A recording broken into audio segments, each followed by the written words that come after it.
প্রিয় দর্শক, আসসালামু আলাইকুম। আপনি কি একজন বাইকার কিংবা আপনার একটা মোটরসাইকেল আছে? তাহলে এই ভিডিওটা শুধুমাত্র আপনার জন্যই এবং খুবই গুরুত্বপূর্ণ। আজকে একেবারে লুঙ্গি পরে নেমে গেছি। দর্শক, আপনারা অবশ্যই যারা মোটরসাইকেলের মালিক কিংবা বাইকার, তারা বেশ কয়েকদিন ধরে খুব বেশি টেনশনে ছিলেন যে সরকার হয়তো আগামী অর্থ বছর থেকে প্রত্যেক মোটরসাইকেলের উপর অগ্রিম আয়কর, এআইটি কিংবা অ্যাডভান্স ইনকাম ট্যাক্স আরোপ করতে যাচ্ছে। যদিও সরকার সেইটা পরে সিদ্ধান্ত থেকে সরে আসার ঘোষণা দিয়েছে। সরকার যেটা ঘোষণা দিয়েছিল সেইটা যতটা বেশি সমালোচনা হয়েছে, আসলে কিন্তু ততটা বিষয়টা ভয়ঙ্কর না। আরেকটা বিষয় বলে নেই, বাংলা লিঙ্কের লোগো আছে, এই কারণে কিন্তু কেউ মনে করেন না যে বাংলা লিঙ্ক আমাকে স্পন্সর করেছে। এটা ফ্রি পোলো শার্ট ছিল, বন্ধুর কাছ থেকে নিয়েছিলাম, এই কারণেই পরেছি আর কি। সরকার শুরুতে বলেছিল যে প্রত্যেক মোটরসাইকেলের মালিকের কাছ থেকে অগ্রিম আয়কর নিবে বা এআইটি নিবে, অ্যাডভান্স ইনকাম ট্যাক্স, এবং পরবর্তীতে কিন্তু সেই ঘোষণা থেকে সরে এসেছে। এবং আমরা যতটা জানতে পেরেছি যে এখনও পর্যন্ত যারা 165 সিসির উপরে মোটরসাইকেল কিনবেন তাদেরকে রিটার্ন জমা দিতে হবে। এখানেই আসলে মারপ্যাচের খেলা। সরকার কি আসলেই মনে করে যে যারা মোটরসাইকেলের মালিক তাদের প্রচুর টাকা তাদের কাছ থেকে আয়কর নিতে হবে, কিংবা সরকার এখানে কোনো একটা ফাঁদ পেতেছে? বিষয়টা আসলে তাই। সরকার জানে যে একজন পাঠাও চালক কিংবা শখ করে একটা মোটরসাইকেল কিনে, কিংবা যার 20-25 হাজার টাকা ইনকাম, 30 হাজার টাকা ইনকাম, সে আসলে কিভাবে সরকারকে আয়কর দিবে, এটা আসলে সরকার জানে। কিন্তু এরপরেও কেন সরকার এই কাজটা করেছে? শুরুতে আমাদেরকে জানতে হবে যে এআইটি বা অগ্রিম ট্যাক্স কি।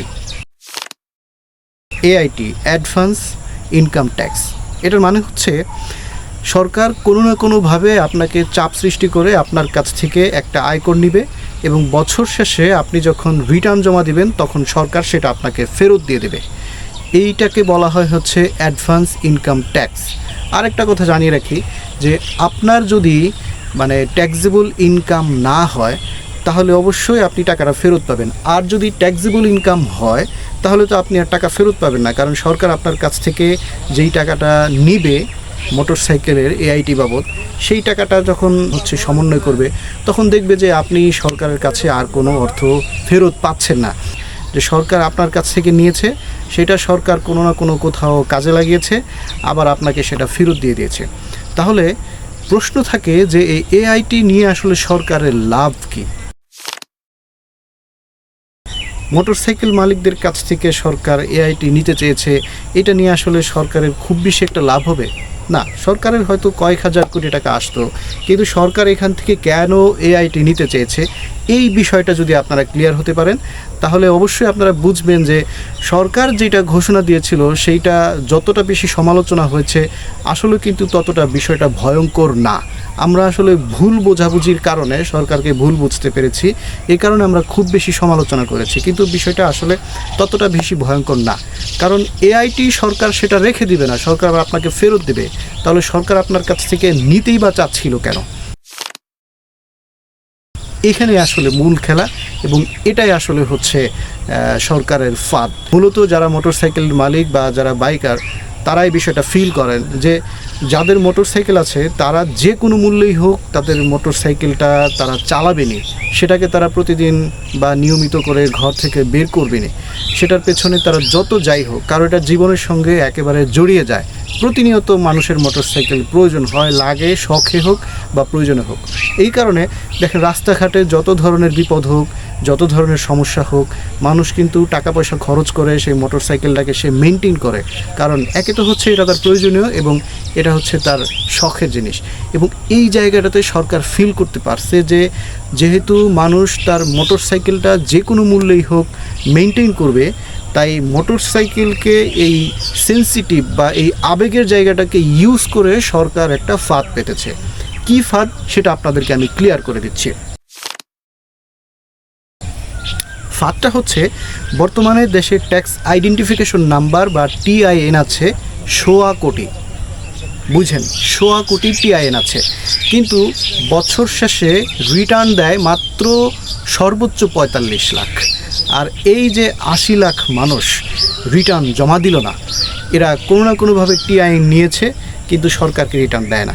এর মধ্যে অনেকেই আছে করযোগ্য আয়ের ভিতরে, অনেকেই আছে অনেক বেশি টাকা ইনকাম করে কিন্তু আয়কর দেয় না, কিংবা অনেকেই আছে তাদের ট্যাক্সেবল ইনকাম নাই।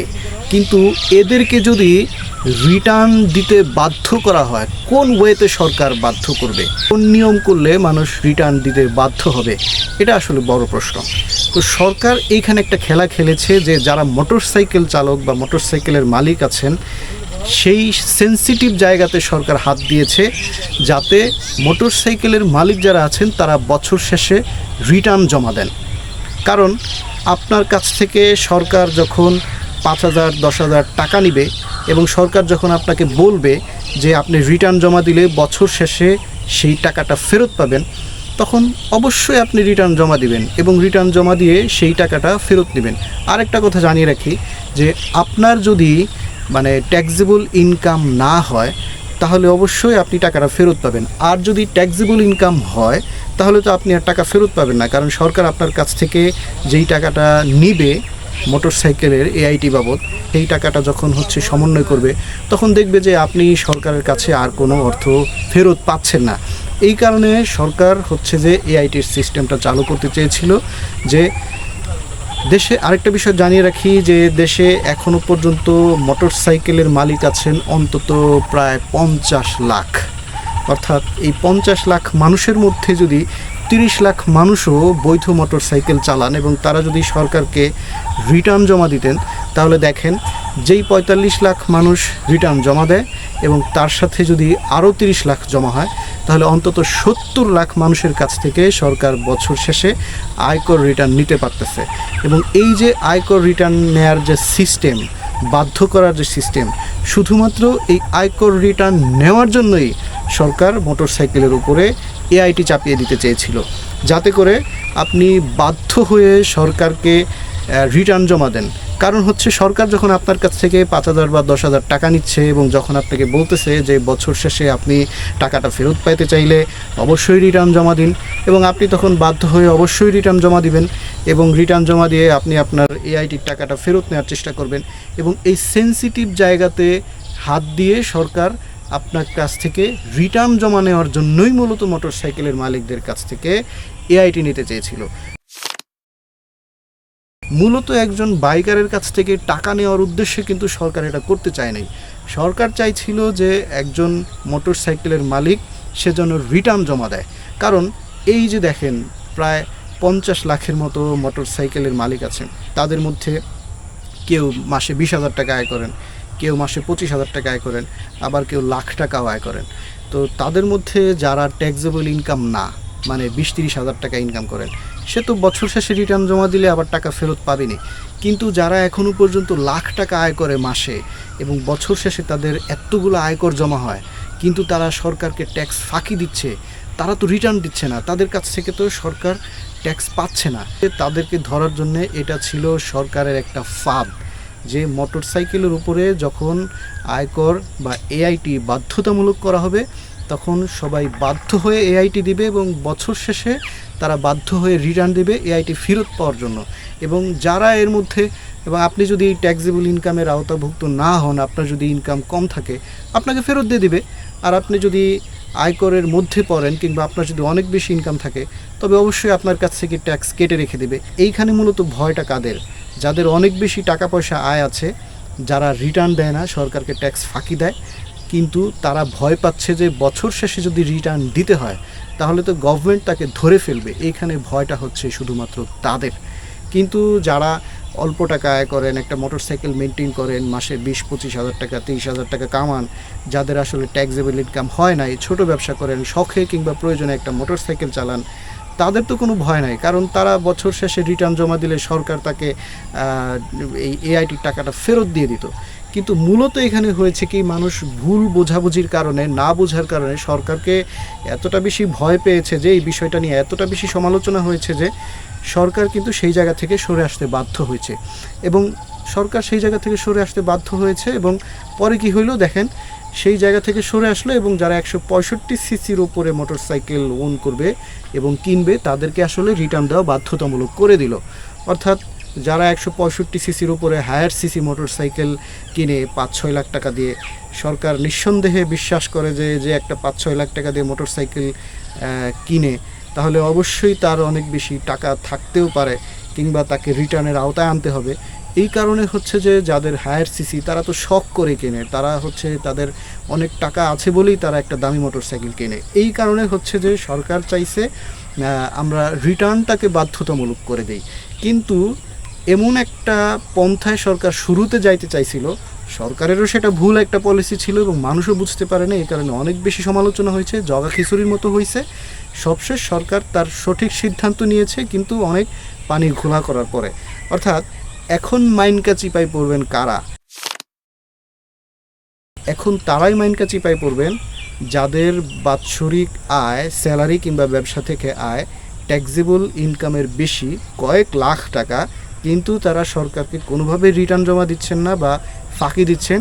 তারা মূলত এখন বিপদে পড়বেন, তারা সরকারের আয়করের মধ্যে পড়ে যাবেন, কারণ তাদেরকে রিটার্ন বাধ্যতামূলক করা হয়েছে। যে কোনো মূল্যেই হোক আপনি মোটরসাইকেল মেনটেন করতেই হবে, প্রায় 50 লাখ। এর মধ্যে হায়ার সিসি যদি অন্তত 10 থেকে 15 লাখও থাকে, চিন্তা করে দেখেন 1 বছরের ব্যবধানে সরকারের আয়কর রিটার্ন জমার সংখ্যা বেড়ে গেল প্রায় 10 থেকে কমপক্ষে 15 লাখ বা 20 লাখের মতো। তাহলে হিসাব করে দেখেন যে সরকার মূলত চাইছিল বাইকারদেরকে চাপ দিয়ে এই সেনসিটিভ জিনিসটাকে ব্যবহার করে মূলত রিটার্নের সংখ্যা বাড়ানো, অন্য কোথায় কোথায় ইনকাম আছে সেটাকে খুঁজে বের করা। কিন্তু একটা মোটরসাইকেলের উপর ভিত্তি করে তার কাছ থেকে বা তার মালিকের কাছ থেকে টাকা পয়সা নেওয়ার মতো কোনো ইচ্ছাই কিন্তু সরকারের ছিল না। সেইটা আসলে সরকার শুরুতে পানি ঘোলা করে ফেলেছে সেই সিদ্ধান্ত নিতে গিয়ে। আমার মনে হয় অবশ্যই যারা ভিডিওটা শেষ পর্যন্ত দেখেছেন তাদের কাছে এই কনসেপ্টটা ক্লিয়ার হয়ে গেছে যে সরকার যেই মোটরসাইকেলের উপরে এআইটি বসাতে চেয়েছিল সেইটা মূলত মোটরসাইকেলওয়ালাদেরকে জোর জবরদস্তি বা জুলুম করে তাদের কাছ থেকে টাকা নেওয়া না, বরঞ্চ হচ্ছে এই মোটরসাইকেলের মালিকদের মধ্যে যারা আয়কর রিটার্ন জমা দিচ্ছেন না বা যারা কর ফাঁকি দিচ্ছেন তাদেরকে ধরতেই মূলত সরকার এটা চাইছিল। কিন্তু সরকার যেই পদ্ধতি বেছে নিয়েছিল সেই পদ্ধতিটা আসলে সরকারের বিরুদ্ধে গিয়ে দাঁড়িয়েছে, কারণ খুব সেনসিটিভ জায়গায় হাত দিয়ে একেবারে যারা কম আয় করেন, মধ্যবিত্ত কিংবা নিম্ন মধ্যবিত্ত কিংবা পাঠাও চালান, তাদের জায়গাতে সরকার হাত দিয়ে ফেলেছে। এখন যে সিদ্ধান্তটা আমরা শুনতে পেরেছি যে সরকার নিতে যাচ্ছে 165 সিসির ওপরে যে মোটরসাইকেল কিনবে তাকে আসলে রিটার্ন দিতে বাধ্য, কিন্তু এইখানে আসলে সরকার সঠিক সিদ্ধান্তটা নিয়েছে যে যারা 165 সিসির ওপরে মোটরসাইকেল কিনবেন তারা অবশ্যই সরকারকে রিটার্ন দেবেন, এবং যদি তার ট্যাক্সেবল ইনকাম থাকে তাহলে অবশ্যই সে সরকারের কর জালের মধ্যে বন্দি পড়ে যাবেন। এবং মূলত যারা বড়লোক কিন্তু কর ফাঁকি দেন তারাই হচ্ছে টেনশনের মধ্যে পড়ে গেলেন। আশা করি ভিডিওটা দেখার পরে সবার কাছে কনসেপ্টটা ক্লিয়ার হয়ে গেছে। সবাই ভালো থাকবেন, সুস্থ থাকবেন, দেখা হবে পরবর্তী ভিডিওতে। আমার সাথে থাকবেন, চ্যানেলটা সাবস্ক্রাইব করবেন। ধন্যবাদ, আসসালামু আলাইকুম।